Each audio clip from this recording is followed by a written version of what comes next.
Good morning and welcome to this session dedicated to faith, democracy and policy on the basis, as we know, of the speech at Westminster Hall in London, 17th of September 2010. I will introduce the participants to our session. First of all, Professor Chantal Delsol of the University of Marne-la-Vallée. She is professor of philosophy at that university, where she created and directs the Center for European Studies, now the Hannah Arendt Institute, specializing in East-West relations. As I teach at the Catholic University of Milan, also Eastern Europe history, I know her also from this point of view very well. She is a prominent political philosopher and she is also a novelist. She obtained her degree from the Department of Philosophy at the Sorbonne in 1982. Her books include a study of 20th century political thought, a treatise on the principle of subsidiarity, and Unjust Justice against the Tyranny of International Law, published in 2008. She received an award from the Academy of Ethics and Political Research in France for her book Subsidiary State, and has been a member of the Academy of Moral and Political Sciences since 2007. Last but not least, 2024, that is to say last February, she received the Ratio et Spes Award from the Nicolaus Copernicus in Torun, Poland. That is an award that this university gives in cooperation with our foundation, the Vatican Foundation, Benedict XVI. So it's a special gratitude. I thank her for participating also at this important scientific moment. Cristobal Orrego Sanchez from the Universidad Católica de Chile is a professor of jurisprudence. He studied law at this same institution and thereafter obtained both a master in liberal arts with a concentration in philosophy and a Dr. Phil in law at the University of Navarra in Spain. He has been a visiting scholar at Notre Dame in 2018, Oxford, 93-94 and 2009-2010, Cambridge, as a Herbert Smith visitor in 2006, in Münster, as a Humboldt Fellow, 2005-2006, and in many other universities. Professor Orrego has published 10 books and numerous academic papers, but he thinks that his best publication is not his, but the translation of John Finney's Natural Law and Natural Rights into Spanish, also an important translator, whose author has become a good friend and an intellectual father. Following his doctoral dissertation on H.L.A. Hart's legal positivism, he has since expanded his research on analytical jurisprudence and natural law theory. Last but not least, Sheriff Girgis of this university, the University of Notre Dame, joined the Notre Dame Law School in 2021. His work at the intersection of philosophy and law, including criminal law, constitutional theory and jurisprudence, has appeared or is forthcoming in publication, including the New York University Law Review, the Virginia Law Review, the University of Pennsylvania Law Review, the Yale Law Review, the American Journal of Jurisprudence, the Cambridge Companion of Philosophy of Law, the Harvard Journal of Law and Public Policy, the Wall Street Journal, and the New York Times. Prior to join Notre Dame, he practiced appellate and complex civil litigation at the Jones Day in Washington, D.C., having previously served as a law clerk to Justice Samuel Alito Jr. of the U.S. Supreme Court and Judge Thomas B. Griffith of the U.S. Court of Appeals for the D.C. Circuit. Now completing his Ph.D. in philosophy at Princeton, Giges earned his J.D. at Yale Law School, where he served as an editor of the Yale Law Journal and won the Felix S. Cohen Prize for Best Paper in Legal Philosophy. He earned a master's degree, B.Phil, in philosophy from the University of Oxford, as a Rhodes Scholar and Bachelor's in Philosophy from Princeton. So now it's my great pleasure to present Chantal Delsol. So, if you don't mind, I'd like to offer you a personal reflection based of Westminster Hall speech. This is about the roots of democracy in Christian thought and the principle of Christianity. We will recall how historically modern democracy emerged in monasteries and how it spread from there to European parliaments. I will explain the anthropological principles on which democracy and representative systems are based. Also, I am very close to the general spirit of the speech, to which I will add some historical details. I will not repeat the thesis on the status of the foundations. In my view, while the Christian foundations of our representative systems are universal, they are not universal in the same way as Benedict XVI's text indicates. The Pope speaks about natural law and believes that the principles on which our institutions are founded are based on reason and natural law and are therefore universal. From my point of view, these principles, while Christian, are not universal in the current state of cultures, even if we might think that they are so, but as a promise. Let me explain that. Representative institutions and modern democracy were born in monasteries. When King John Lackland adopted the Magna Carta in 1215, an elected assembly had been operating in the Cistercian order for a century.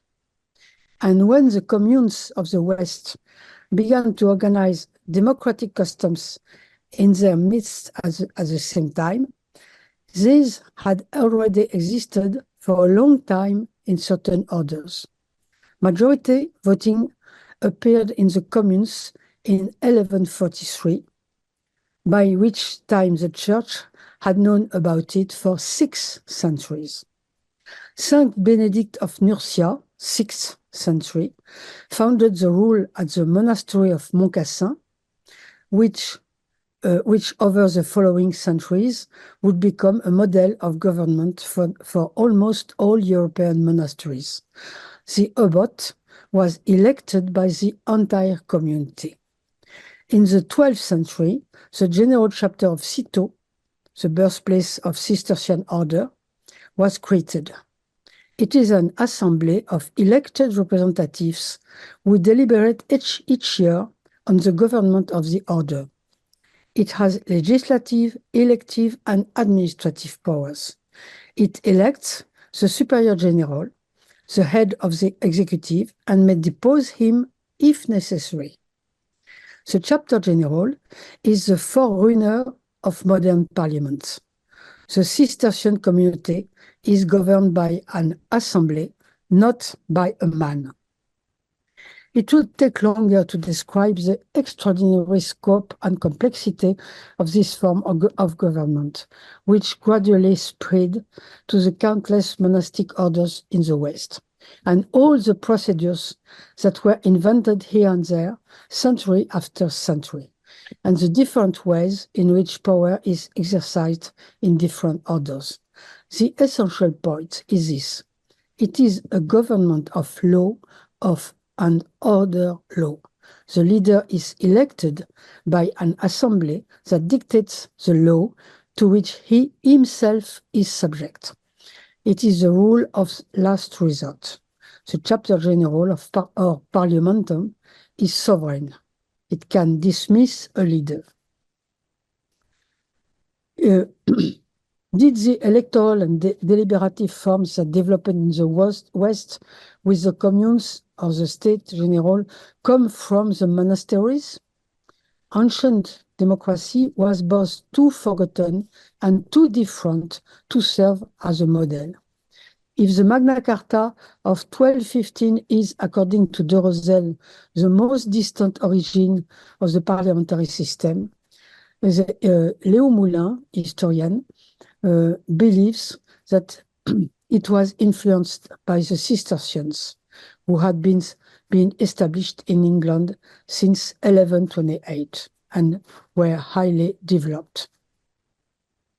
This is also the view of Jean Bechler, I quote, "In terms of electoral techniques, modern democracies owe nothing to the ancient democracies, Greek democracies, whose experience had been entirely forgotten. They owe everything to the monastic orders." So, what are the founding principles of democracy and representative institution? The two roots of modern democracy can be described as follows: common sense, or common sense of which everyone is capable, represents the individual with his or her conscience and freedom. It reminds us that everyone is a person capable of choosing his or her own destiny and the destiny of the community. The convictions under debate reflect uncertainty about the meaning of life and the common good, and essentially the fact that man is free. Modern democracy is entirely based on trust in the judgment of the individual person, the greatness of the person, which makes him or her worthy of choosing his or her own destiny. For example, educating his or her children, choosing his or her spouse, or in owning his or her land, for example. Confidence in popular judgment is not therefore a facade, a delusion, or an illusion, but there is a deep-seated conviction that common sense and a shared moral sense enable the common man to decide, as well as the scientists as well, whether to wage war or peace, to defend more freedom or more equality. And the historical example of Nazism and communism clearly show that the elites have been just as wrong, if not more so, than ordinary citizens. I don't have a lot of time. So I have more, but I'm going to make shorter. Are all these principles, which originate in Christianity and have spread through the Western world, and which form the basis of representative regimes are they natural laws? In other words, are they universal, applicable to all human beings and all cultures? That is another matter. What does universal mean? It is widespread everywhere. Or is it widespread everywhere, or is it good for everyone according to a natural law? And how do we discover the natural law? Christians first describe natural law as appearing in the writings of the Doctor of Doctrine up to Saint Thomas. Universalism was there. But very early on, the idea began to emerge that the universal is rather that which is common in concrete terms to all people. In other words, a statement of universal experience rather than a statement of dogma. Consensus reveals universality, as Vincent de Lérins wrote in his Commonitorium in the 5th century. Very long. He says, I quote, "We must take the greatest care to hold as true what has been believed everywhere, always, and by everyone." In Latin, quod ubique, quod semper, quod ab omnibus creditum est. This is what our contemporaries call a cross-checking consensus, capable perhaps of discovering an ethical universalism, what is good for all human beings, free from cultural prejudices. In the 17th century, with Vico and his fantastic universals, we see the conceptualization of this new key to the appearance of the universal. That which is common to all people, for example, ritualized marriage and funerals. After the revolutionary period, the gradual disappearance of religion led Westerners to abandon the idea of a natural law described by the doctors of the faith and valid for all human beings. From the beginning of the 20th century, the emergence of phenomenology described the universal as something that appears everywhere, whatever the culture. From the phenomenological point of view, there is nothing Christian about the universal that has been discovered.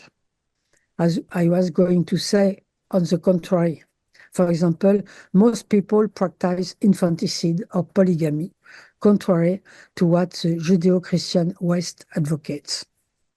Christians will nevertheless affirm that their universal is in the future. If it is not visible everywhere, it appears as a promise, a benefit waiting to be realized. So, in what way is Western culture rooted in Judeo-Christianity, which is such a specific belief, universal, or does it claim to be? It does not claim, it no longer claims that its precepts are universal, but it does claim to be universal in terms of hope. In this sense, I do not believe that democracy is founded in reason or emanates from natural law, but it can be given as the hope of all human beings. I have a little more time or not? I don't want to take the time of the others. No, please continue. Continue. You have just some minutes. Please. In this sense, I don't believe so that democracy is founded in reason. But Europeans are convinced, as they have been over the century, that they have discovered certain references, not values, which are by definition relative, but references, principle, and by extension, certain organizations that are valid not only for themselves, but above all for mankind as a whole. If he wants to transform society, it is a society of men that interests him over and above his own. For example, St. Paul, whose speech played a major part in the foundation of European humanism, addressed himself to the whole of the known world. Other example, if Thomas More called for justice, if Comenius called for widespread education, it was always for humanity and in the name of principles that concern humanity as a whole. The Declaration of 89 was not intended for the French. Marx's manifesto is addressed to proletarians everywhere. We have the feeling, justified or not, but it is another question, that we are custodians of universal truths, and that it is up to us to point them out and pass them on to the world. And as a consequence, the idea or temptation to keep our discovery to ourselves seems to us to be a kind of betrayal. It is stealing a patent to bury it for one's own use if its usefulness is not in doubt. In the age of modernity, believing in the meaning of history, we may have thought that the values grown by history were also universal and good for everyone, provided they were made known everywhere. For this reason, Tocqueville, for example, spoke of democracy as the most just regime from God's point of view. It is a quote, from God's point of view, a moral and political universal. The present moment, on the other hand, is given over to diversity and is little inclined to designate the universal. Our universalism is a problem today because more and more protests are being raised against our cultural imperialism. Islam, Chinese values, even Russian Orthodoxy. See what Zinoviev wrote in his book Occidentism, in which human rights are seen as just another ideology. We no longer believe in the West mission to bring human rights. Yet, the universal is still hoped for, albeit in a different way. Without going so far as to see the premise of the universal in ontology, we can simply give it as a moral project. It is no longer a question, as in the Declaration, of proclaiming human rights as an ideal common to all peoples, because we no longer claim to proclaim the common ideal in the name of the whole world. However, we can hope that different cultures will come together as they get to know each other and admire each other's advantage and benefit. We can then speak of a universal promise. We can detect this impulse in the systematization of inclinations. Doesn't every human being prefer freedom to servitude? Those who have tasted freedom and autonomy, such as women, never want to go back. This is undoubtedly the most inexplicable fact. It is probable that Western culture was able to spread everywhere because it was desirable. And why is it desirable?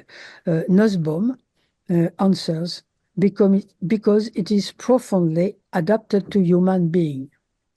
As a Westerner, I cannot believe that the fatal destiny of the entire planet is to identify with the West. But neither can I believe that Islamic countries are not evolving towards the belief that women are adult too, or China towards greater democracy, to take just these two examples. The Christian and Western universal is about hope. Is it a universal of? It is a universal of promise. Perhaps this is where we can find natural law. Thank you very much.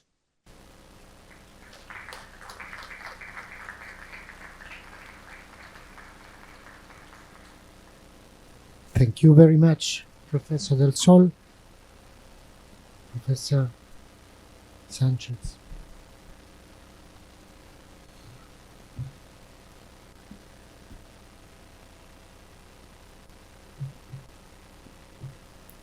First, thank you very much for the invitation to this conference. I will summarize my presentation starting by the motto of John Henry Newman, Cor ad cor loquitur, which was also the leitmotif of Pope Benedict when he visited the United Kingdom. I was lucky to be there in England, invited by John Finnis, 2010. And so I would like to talk to you also from my heart to your heart, with some experience of what happened there. But I also would like to recall Joseph Ratzinger's episcopal motto, Cooperatores Veritatis, cooperators of the truth, and show at the end that they go hand in hand. I would like also to highlight some aspects of the address at Westminster Hall by applying the hermeneutic of reform and continuity defended by the Pope at his Christmas address of 2005. To apply that hermeneutic to Ratzinger himself as a thinker, but also to the Pope as a Pope who exhibits a remarkable consistency with the words and deeds of a previous Holy Pope. I will lead with 3 points. The first one will be the exchange between Ratzinger and Jürgen Habermas, of which we have been already reminded by previous people here. And in the second place, I would like to talk about his special interest on natural law theory, which is my field of teaching in Chile. And at the end, I would like to speak about his connection of natural law theory with God as the last foundation of natural law. Let's start with the exchange between Habermas and Ratzinger. As you remember, the first position and most of his life, Habermas had the position of the God of the gaps, so to say, that as he was an atheist, a neo-Marxist, insofar as rational inquiry progresses, then the theological and metaphysical explanations will recede. And so, in a way, his was, even respectfully, but a sort of anti-religious position.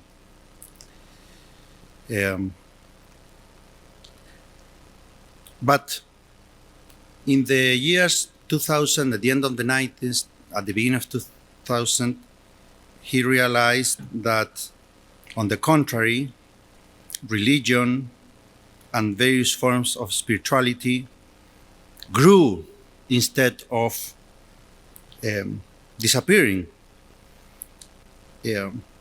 And moreover, he, alongside other thinkers, who have been mentioned, Beckenförde, for example, and others, realized that religious forms of life and culture could help the secular state and not just hindered it.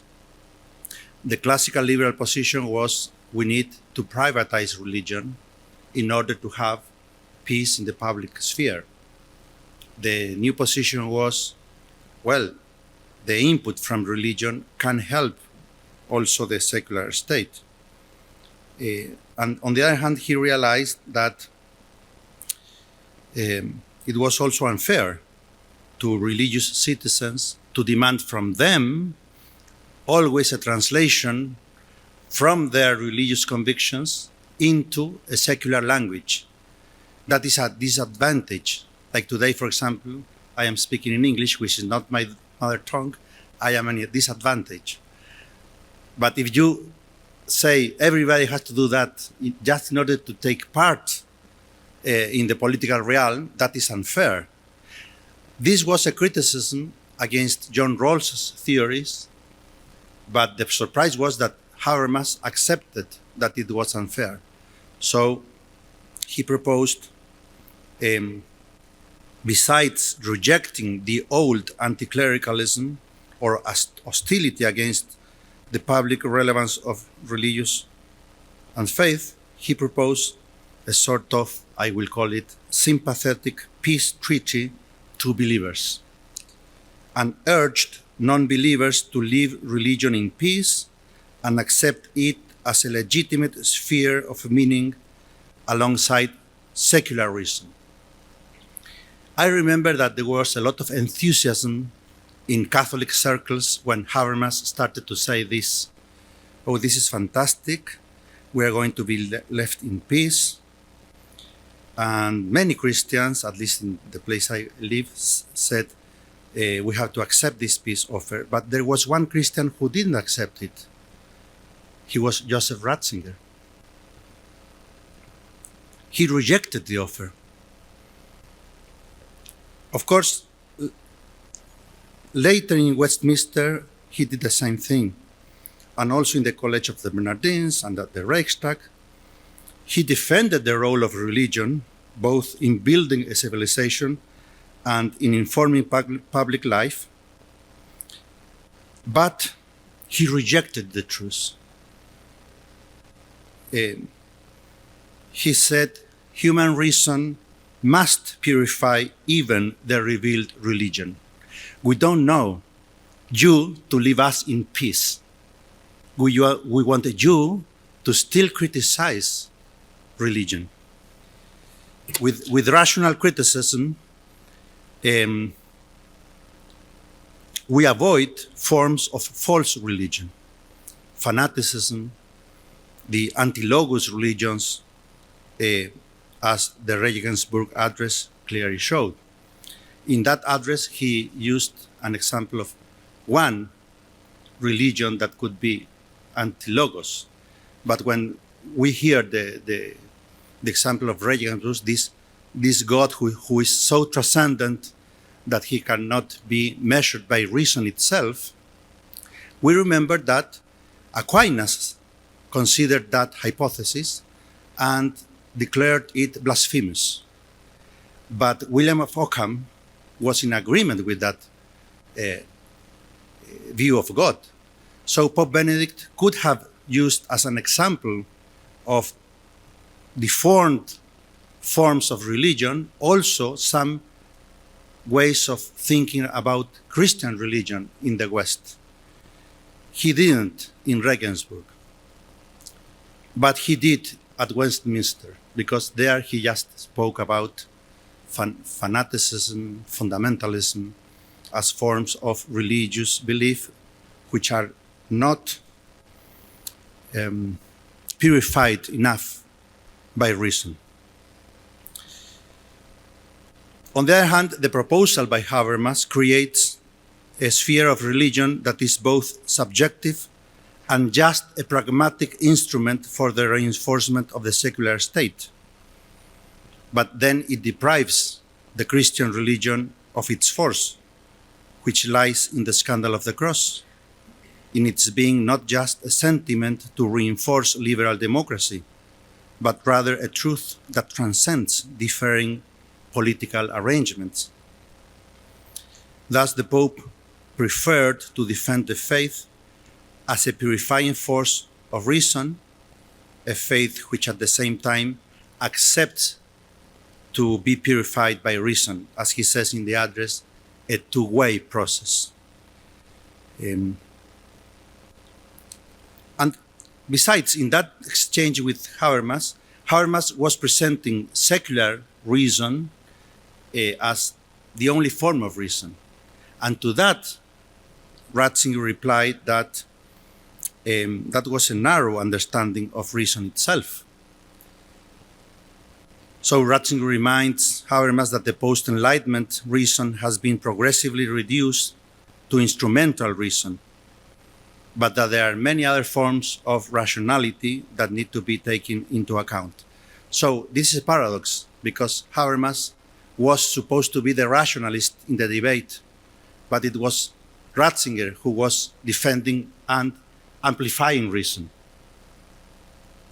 And in a way, Habermas was supposed to be relativist, so to say. He is not, but in the context, many people thought he was. But Ratzinger relativized the Western instrumental reason. And here I wish just to recall a personal experience with Ratzinger when he visited Chile in 1988.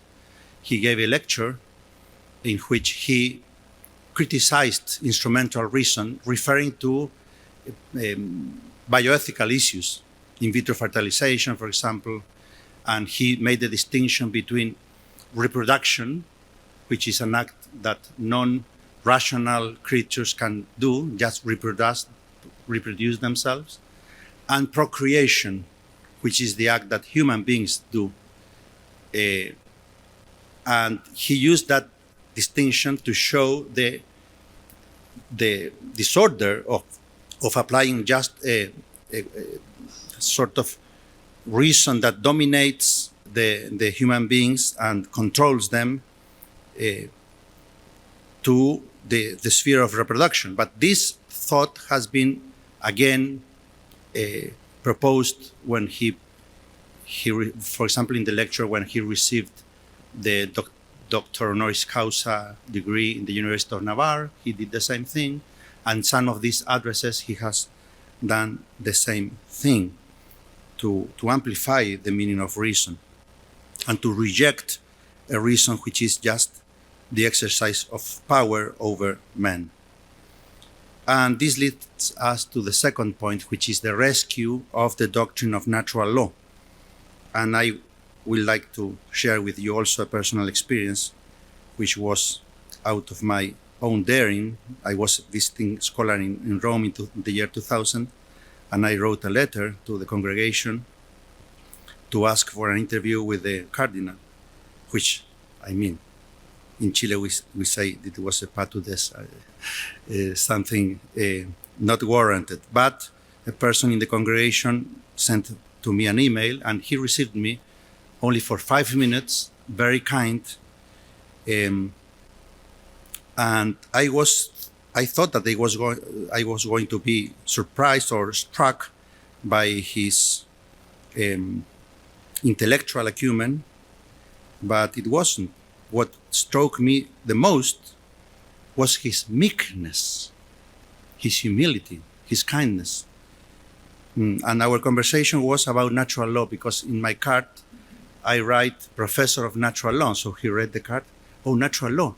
We are promoting the study of natural law now, sending letters all over the world. And you remember that little bit afterwards, Catholic universities started to promote studies on natural law. And then later, some years later, the Pontifical International Theological Commission published their document on the universal ethics and natural law. And I could sense his preoccupation about natural law when he told me, you know, the situation in the Americas on natural law is awful. And I asked him, but what about Europe? And he replied, smiling, well, much worse, of course. So, as a pope, he proposed many times the idea of natural law as the ethical foundation of civil discourse, as he says at this address. The foundation of law and the political order, the foundation of democracy, and so on. And this natural law comprises ways of reasoning and principles that are both universal and accessible to human reason, even unaided by faith. So even if he says that religion does not produce the content of natural law, he still promotes the purifying force of religion and faith in confrontation with human reason. So religion can propose or reinforce the contents of natural law based on the source of revelation, as he does, quoting the Bible and Christian sources.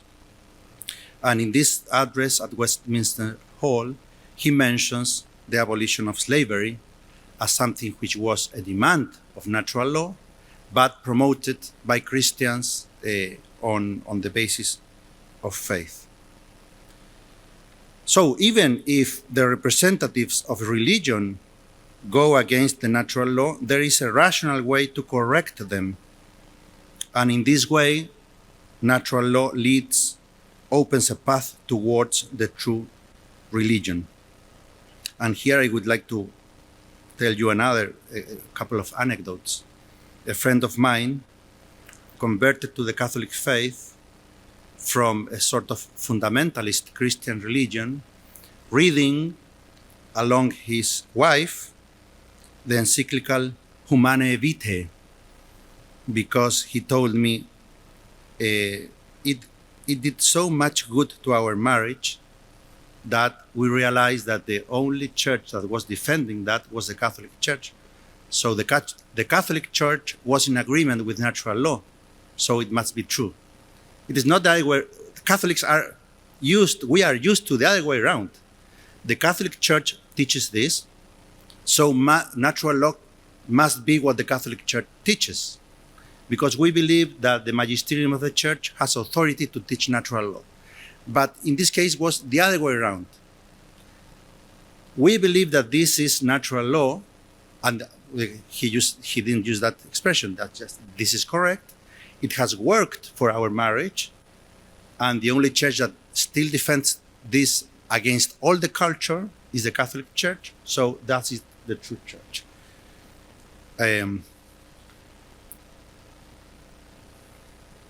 So this, in the Westminster Address, Pope Benedict says, this is the natural law that also permits common endeavors between the Holy See and some secular states. And this relationship between the Church and the authorities leads me to the third and last point of my remarks, which is the ultimate foundation of natural law in God, and thus the harmony between faith and reason due to their common origin in the Logos. And here we can see the most far-reaching continuity of doctrine and deeds between Pope Benedict and his predecessors. Pope Benedict's actualization of the demands of reason and faith in a very hostile cultural and political situation brings to mind Joseph Pieper's book on the Middle Ages and the Modern World. I am sure that Ratzinger knew this work, and Pieper's thesis is that the main character or characteristic of the so-called Middle Ages is precisely the effort, always in tension, to harmonize faith and reason. That ends with Occam's, and against Occam's nominalism and voluntarism, we can better understand Ratzinger's proposals of the true God as the Logos and the true religion as subject both to divine revelation and to the scrutiny of reason.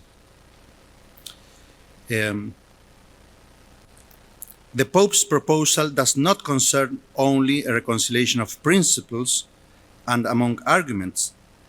It also touches on the contrast between good and evil in history, and therefore between obedience to God and obedience to evil men. And on this point, Benedict showed his bravery alongside his meekness.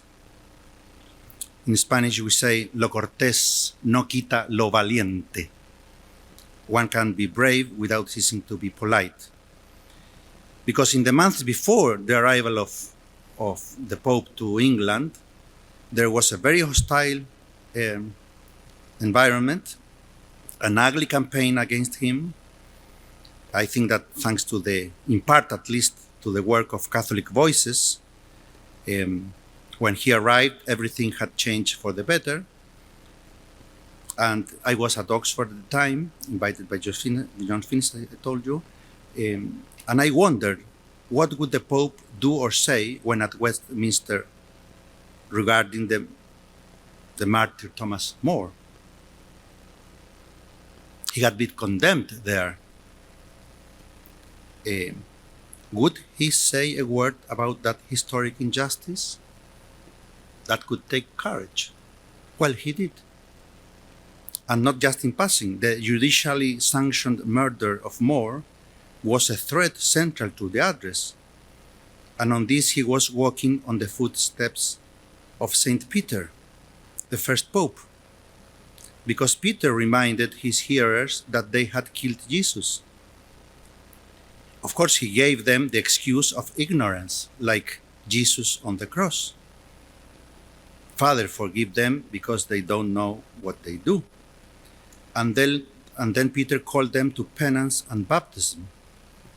Pope Benedict reminded the representatives of the people at Westminster about their good deeds in the past, many good deeds by the predecessors at Westminster, but he also reminded them about the killing of More because of his faithfulness to conscience and to the true religion. And Benedict exhorted his hearers not to commit the same mistake again. And he, in fact, mentions the persecution of religion, the privatization of religion, and so on. For it would be not only a sin against faith, but also against right reason and the rule of law. So Benedict was nice and courageous. He spoke from his heart to their and to our hearts, and that was and is the best way to cooperate with the truth. At the Bundestag, Pope Benedict chose as his leading motto the phrase, a discerning heart, referring to Solomon's asking for wisdom to God. The Vulgate translates cor docile, which means a core which is docile, obedient to God. And a discerning heart is both the charity of the heart that speaks to the heart and the source of the knowledge of truth and of cooperation with it. Therefore, cor ad cor loquitur and cooperatores veritatis are two mottos inscribed in but one soul, a soul with the most powerful mind indeed, but even more the soul of a man whose heart was even greater. Thank you.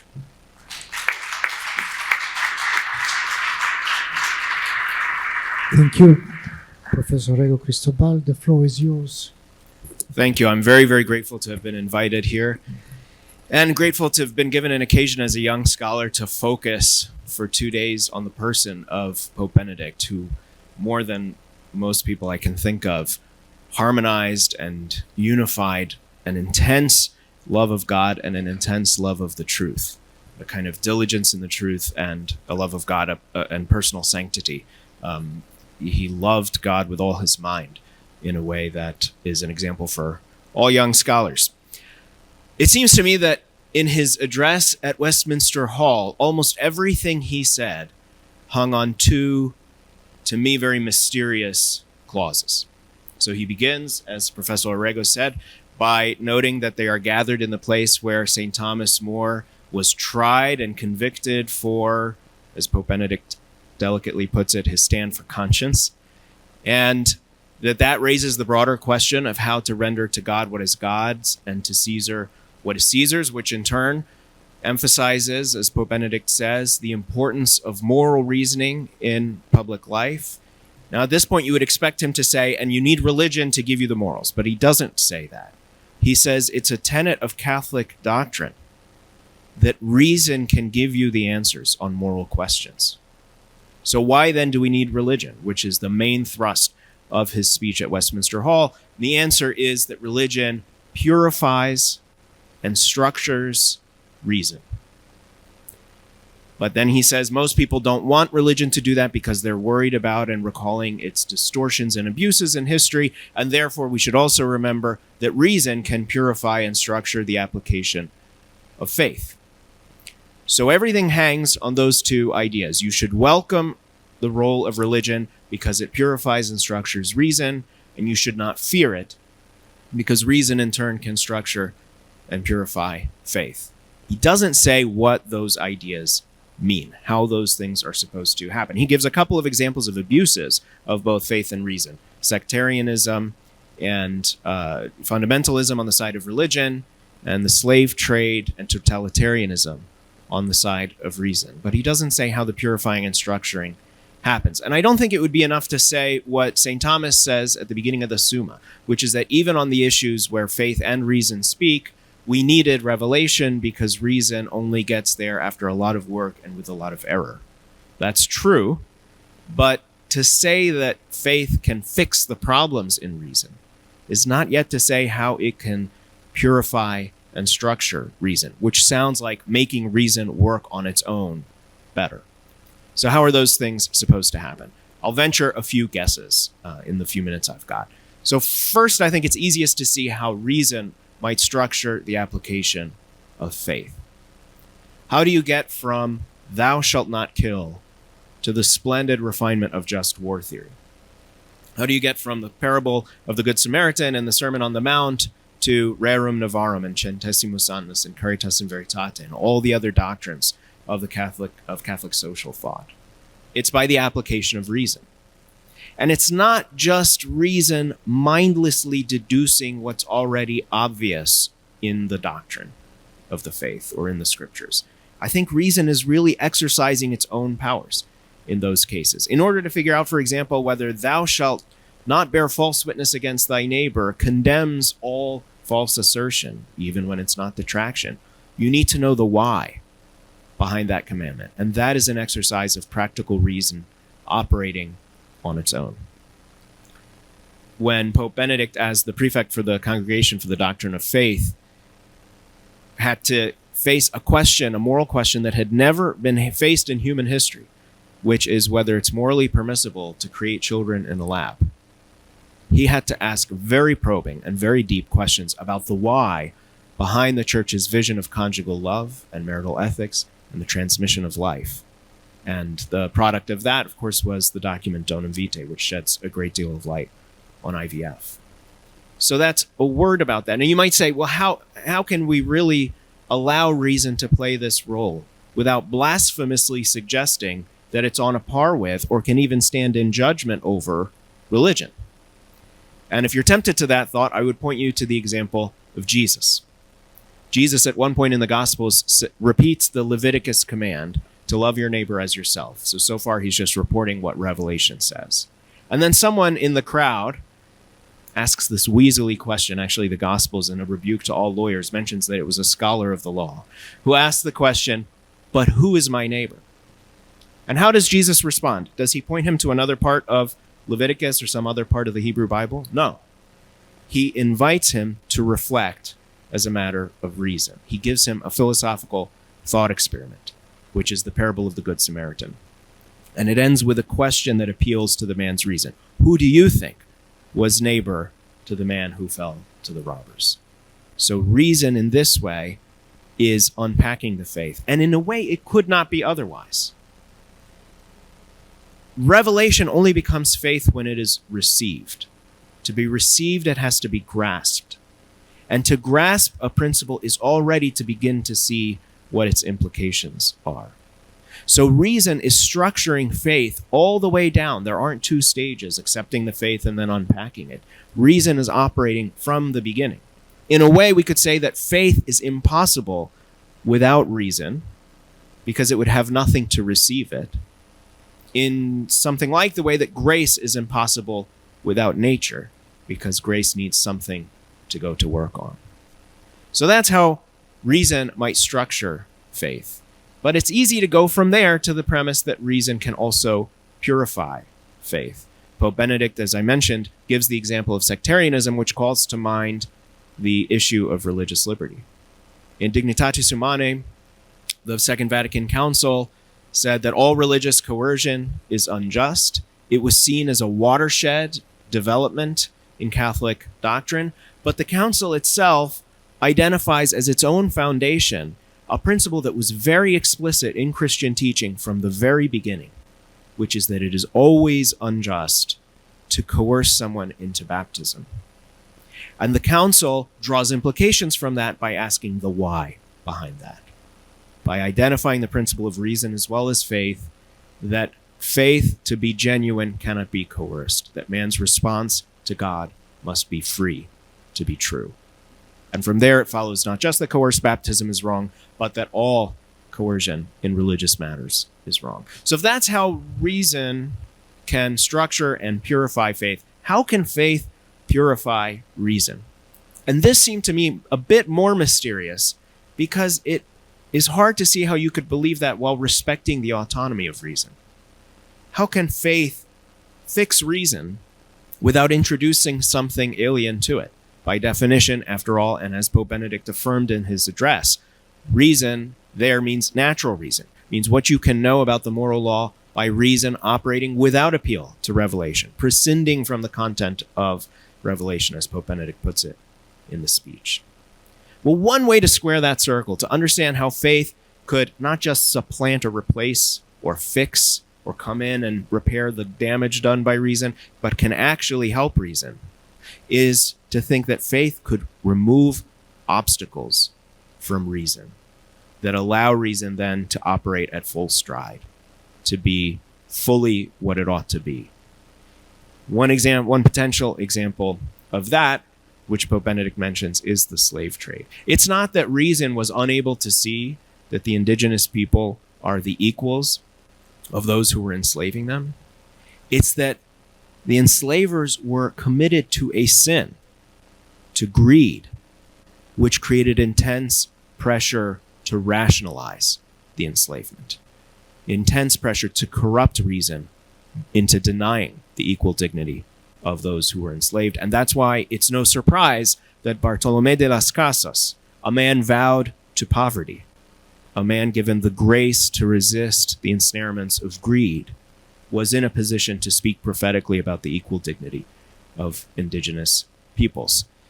So this is one way in which faith can purify reason, by eliminating an obstacle to reason's unfettered operation, which is sin and the intense pressure to rationalize that comes with it. But what about the opposite? How can faith structure reason as well? This was the most mysterious part to me.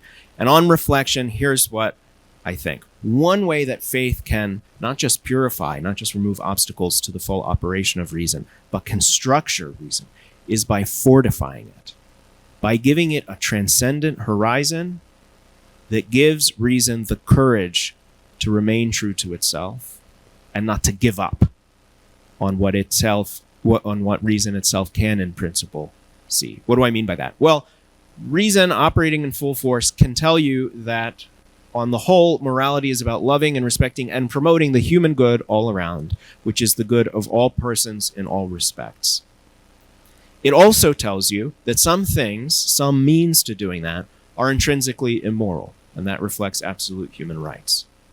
But if you don't believe in a transcendent realm, if you think that there is no higher providence than human providence, and no life but this life, then you will be tempted, very tempted, to achieve all-around flourishing by immoral means, to violate a few people's rights, maybe to even to engage in violence, in service of a 5 or 5,000 year plan to achieve a better future on the other side of the revolution.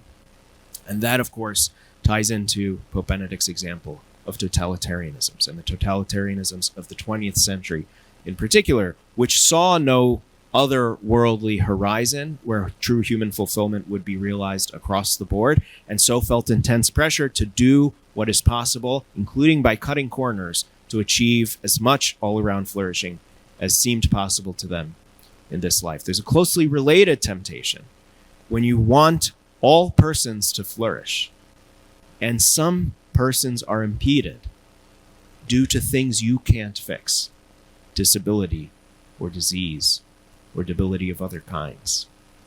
To achieve a world where all the persons are flourishing by simply denying that they are persons, by reading them out of the group of people who count and whose flourishing reason wants to achieve. And so the temptations to eugenics and to euthanasia, even in our own day, reflect the pressure that reason feels, the defeat it feels when it doesn't have a transcendent horizon, when it doesn't believe in divine providence and in a future otherworldly kingdom.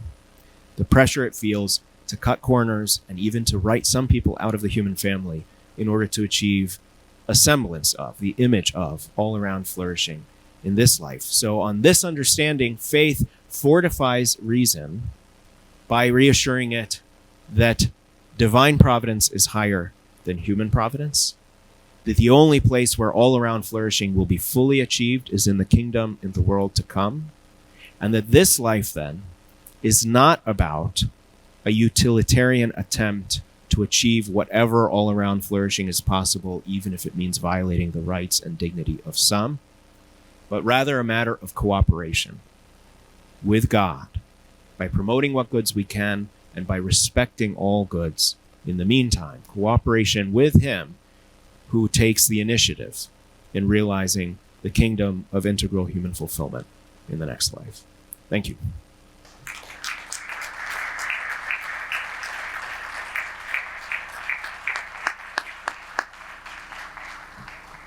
Thank you very much, Professor Giggis. I beg our friends of the De Nicola Center to give us 10-15 minutes because these interventions were so rich and so interesting. So those who have questions are invited to come to the microphones.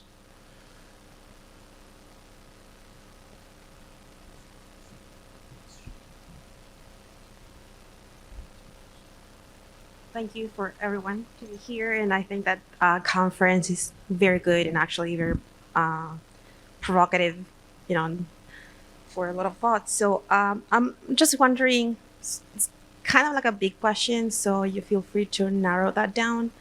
So what is like the role of the natural law speech today? Because if we are talking today about like faith and reason, okay, that's cool, and that's something that we've been talking about for centuries. However, practical reason is not like a tabula rasa in which everything just starts, but you are in a specific society. So my question is caused by the thought of, on the one hand, you have a very fragmented society that, like in this very postmodern society, everything is sort of like atomized.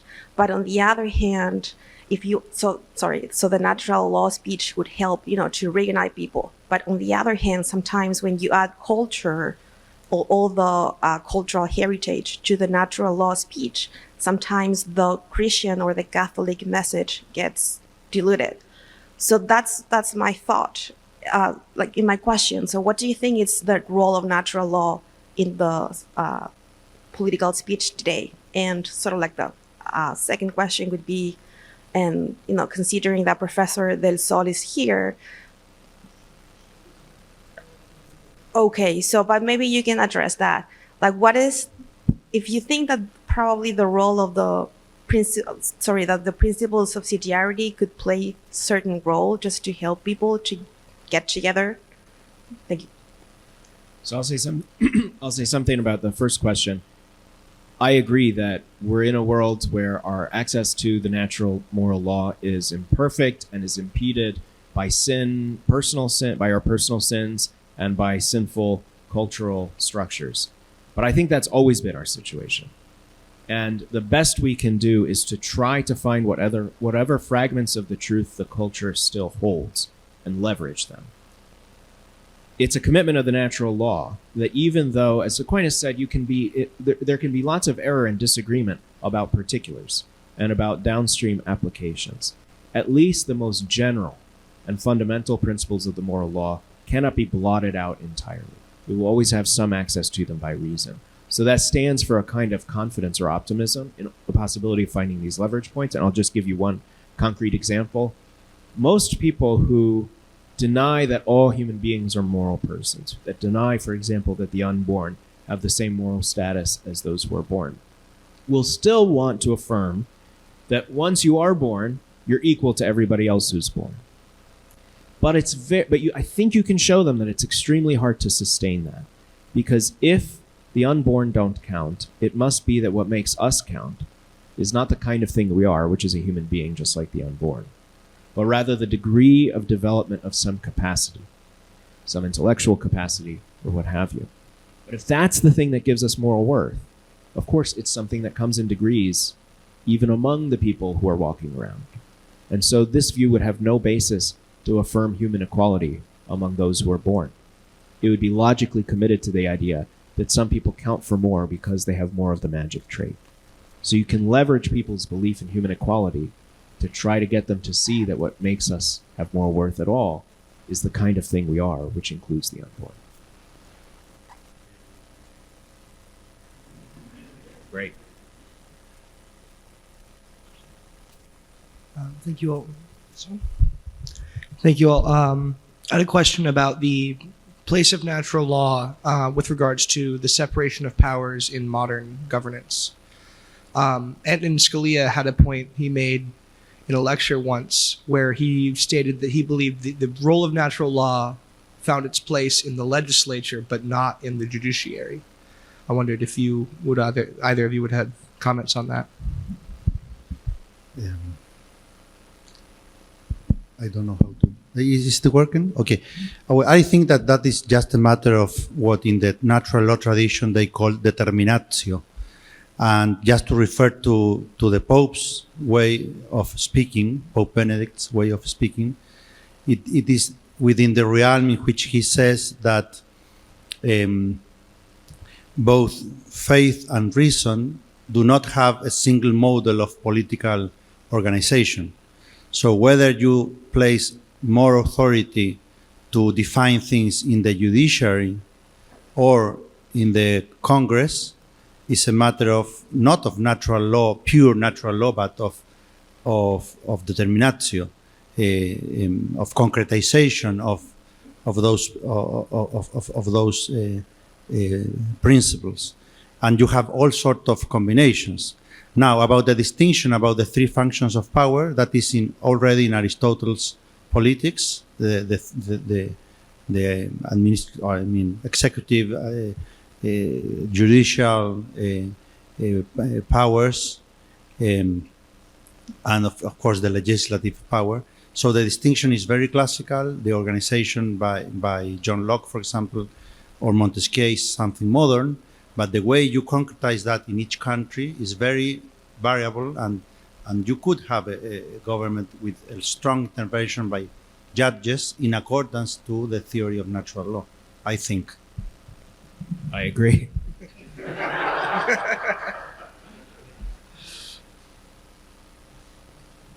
So my question is, I wonder if you would both, thanks for the really excellent presentations. I wonder if you would both say something more about what reason means. So reason and religion, you could say, are essentially modern categories. I mean, maybe faith and reason are also pre-modern, but there is a sense in which the kind of unity that Benedict seems to be talking in terms of precede the sort of territorializations of modernity, which are between the secular and the religious, the etc. And one way, it seems to me, of reading the reference to Thomas More is that this is a moment not only of in which a particular sort of voice was silenced by being executed, but is also a sort of ground zero of a fragmentation that then produces those kinds of disjunctions that are defining of modernity, right? I mean, it's in a sense the first domino, or one of the first dominoes that falls, that leads to Hobbes, and et cetera, et cetera. And one of the things that is really interesting, as Professor Sanchez pointed out, is that in that exchange with Habermas, Benedict is the hyper-rationalist. He is the more rationalist than the rationalist, and yet the communicative reason is supposed to be the kind of ground zero of a political order that is committed to the good somehow, but is also generative of its own imaginations of the good. But a reason that stands outside of it somehow and is supposed to supply the answers is a decidedly modern concept, and a secular reason. And that's clearly not what Benedict's after. So is he giving us here a sort of new vocabulary that is not pre-modern, but is also not postmodern, is maybe post-secular, as he uses the word in that exchange with Habermas? What is it that he means? And if it is offered, as it seems to me it is, as a kind of aspirational ideal that should orient humanity, not merely a humanity already committed to particular faith reason duality, give that articulation for us, because it seems to me that the task that he sets out in this speech, but in many of the speeches we've discussed here, is something along those lines, something that speaks to the sort of ethical challenges of the moment, in a way that invites us to move past the kind of apparently given in advance, but sort of settled into habitual conceptual approaches that modernity produced for us, one of which is the disjunction between religion and reason. So he gives something close to a definition of reason in the speech, or at least he tells you something about reason that you can spin a definition out of. He says, this is something close to a direct quote, according to the Catholic tradition, the principles that govern right action, the objective principles governing right action, are accessible to reason, prescinding from the content of revelation. I take that to mean these are the things that you can come to affirm without relying on the authority of revelation, without saying it must be true because God taught it. Though, of course, that's a reasonable and correct way to reason as well once you have come to accept the faith. It's something that Pope Benedict, more broadly, I think, is committed to thinking as a real thing because, for example, he emphasizes that in his view, it's providential that Christianity arose in the Roman Empire and in a world shaped by Greek and Roman thought, by philosophers and thinkers who had no connection to Judaism or Christianity, but whose reasoning had something to tell, something to inform Christianity with, according to Pope Benedict. So there must be such a form of reasoning. It must be really valuable, and it must have something to add to the reception of the faith, first in Jerusalem, but then in Athens and in Rome.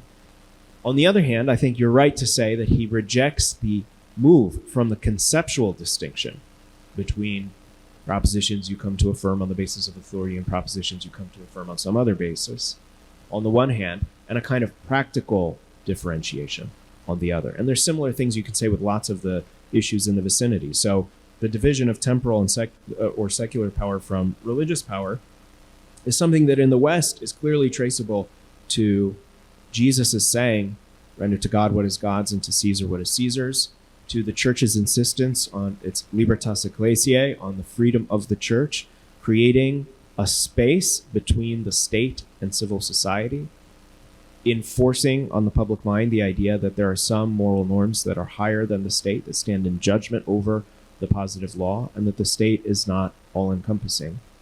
On the other hand, the move from that conceptual and somewhat practical distinction to a very sharp insistence on the separation of church and state that effectively banishes religion from public life is an abuse, according to Benedict, and as you can tell, I agree.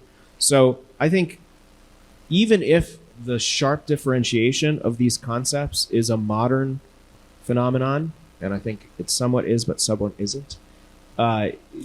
There's nothing wrong with relying on the conceptual distinction in the service of explaining how these two conceptually distinct things should be integrated in our own minds and in public life. Thank you. Although I agree, I don't want just to say I agree. I want to say something more very shortly because we have run out of time. But you referred to communicative reason in Habermas.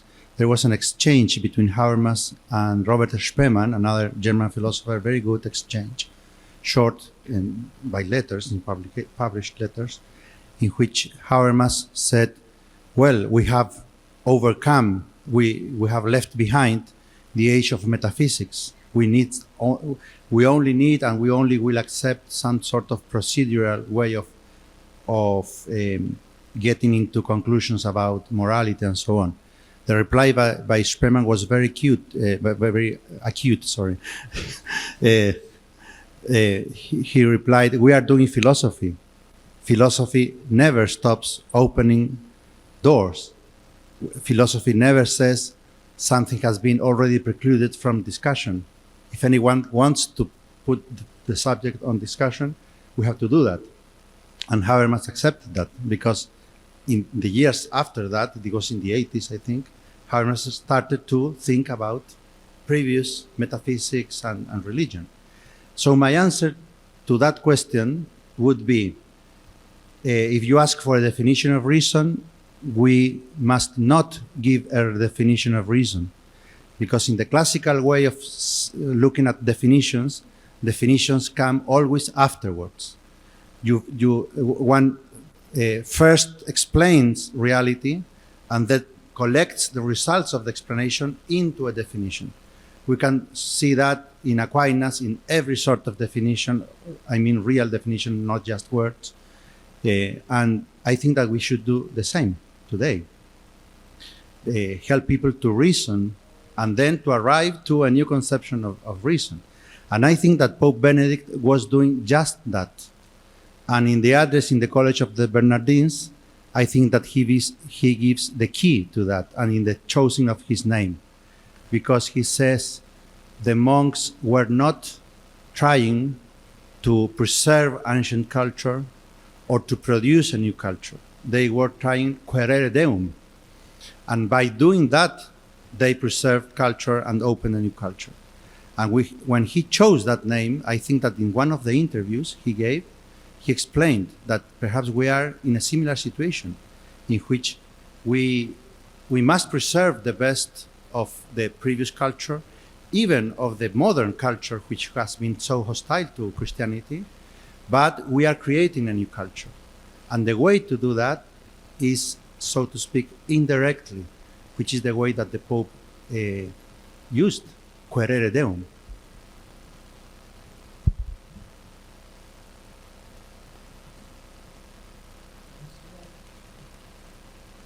Thanks a lot to both. I think we had enough of this spiritual food, and we have now the possibility to eat and come back here in